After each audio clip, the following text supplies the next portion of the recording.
ಒಂದು ಸಣ್ಣ ಹಳ್ಳಿ. ಆ ಹಳ್ಳಿಯಲ್ಲಿ ರಾಮು ಎಂಬ ಹುಡುಗನಿದ್ದ. ಆತ ದಿನವೂ ಕುರಿಗಳನ್ನು ಮೇಯಿಸಲು ಬೆಟ್ಟದ ಕಡೆಗೆ ಹೋಗುತ್ತಿದ್ದ.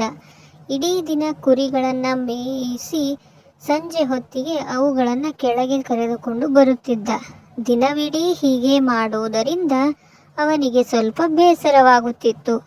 ಒಂದು ದಿನ ಅವನು ತಮಾಷೆಗಾಗಿ ಏನಾದರೂ ಮಾಡೋಣ ಎಂದು ಯೋಚಿಸಿದ.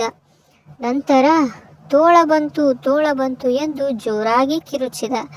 ಇದನ್ನು ಕೇಳಿದ ಗ್ರಾಮಸ್ಥರು ಕೈಯಲ್ಲಿ ಕೋಲುಗಳನ್ನು ಹಿಡಿದು ಬೆಟ್ಟದತ್ತ ಓಡಿ ಬಂದರು. ಎಲ್ಲಿ ತೋಳ ಎಂದು ಗಾಬರಿಯಿಂದ ಕೇಳಿದರು.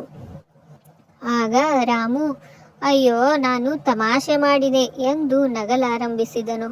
ಸಿಟ್ಟಿನಿಂದ ರಾಮುವಿಗೆ ಗದ್ದರಿಸಿ ಗ್ರಾಮಸ್ಥರು ವಾಪಸ್ಸು ಹಳ್ಳಿಯ ಕಡೆಗೆ ಹೋದರು. ಹೀಗೆ ಕೆಲವು ದಿನಗಳು ಕಳೆದವು. ರಾಮುವಿಗೆ ಮತ್ತೆ ಬೇಸರವಾಗತೊಡಗಿತು.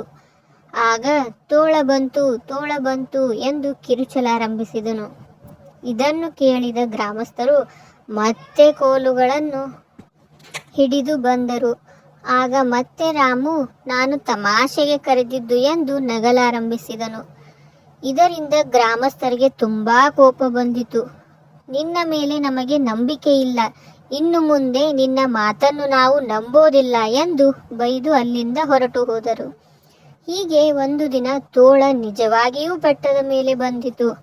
ಅದು ಕುರಿಗಳನ್ನು ತಿನ್ನಲು ಪ್ರಾರಂಭಿಸಿತು. ಕುರಿಗಳು ಭಯಭೀತರಾಗಿ ಇಲ್ಲಿ ಅಲ್ಲಿ ಓಡಲಾರಂಭಿಸಿದವು.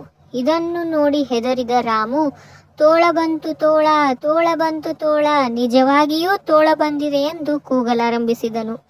ಇದನ್ನು ಕೇಳಿದ ಗ್ರಾಮಸ್ಥರು ಅವನ ಮಾತನ್ನು ನಂಬಲಿಲ್ಲ. ಮತ್ತದೇ ತಮಾಷೆ ಮಾಡುತ್ತಿದ್ದಾನೆ ಎಂದು ಸುಮ್ಮನಾದರು. ತೋಳ ಎಲ್ಲ ಕುರಿಗಳನ್ನು ಓಡಿಸಿಕೊಂಡು ಹೋಯಿತು. ಇದರಿಂದ ನಾವು ಕಲಿಯಬೇಕಾದ ನೀತಿ ಏನೆಂದರೆ, ಯಾವಾಗಲೂ ಸುಳ್ಳು ಮಾತನಾಡುವವರು ಸತ್ಯ ಮಾತನಾಡಿದಾಗ ಯಾರೂ ನಂಬುವುದಿಲ್ಲ. ಇಂತಹ ನೀತಿ ಕಥೆಗಳಿಗಾಗಿ ನಮ್ಮ ಚಾನಲನ್ನು ಸಬ್ಸ್ಕ್ರೈಬ್ ಮಾಡಿ. ಧನ್ಯವಾದ.